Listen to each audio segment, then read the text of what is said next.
क्या होता है जब लापता शख्स की सुर्खी के पीछे दरअसल एक खुदकश बमबार छुपा हो?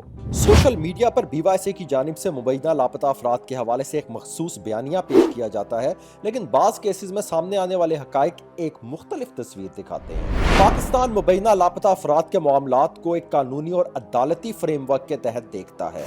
सरकारी आदादो शुमार के मुताबिक कौमी सतह पर 83% से जायद, जबकि बलूचिस्तान में तकरीबन 94% रजिस्टर्ड केसेस निपटाए जा चुके हैं। ताहम मुतअद्दिद ऐसे वाकयात भी सामने आए हैं जहां BYC की जानिब से लापता करार दिए गए अफराद बाद अज़ां कालदम दहशतगर्द तंजीम BLA के अरकान या खुदकश हमला आवरों के तौर पर शनाख्त हुए। इनमें जाफर एक्सप्रेस हमले से मुंसलिक TS बिलाल उर्फ शाहीन और रेस्क्यू ऑपरेशन में हलाक होने वाला वदूद कसकज़ई शामिल है, जिन्हें पहले लापता अफराद के बयानिए का हिस्सा बनाया गया था।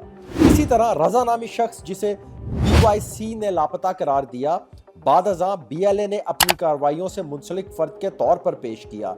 ऐसे केसेस दावों और ज़मीनी हकाइक के दरमियान फ़र्क को समझने की ज़रूरत को उजागर करते हैं। हालिया अरसे में हिरासत में ली जाने वाली मुत्तहिद ख़वातीन के बारे में भी तहकीकात से मालूम हुआ है कि इनके रवाबित मुख्तलिफ दहशतगर्दी से मुतल्लिक केसेस और नेटवर्क से जोड़े जा रहे थे। ये तमाम मामलात अलग अलग नौइयत के थे और किसी एक वाक़ये से मुतल्लिक नहीं थे।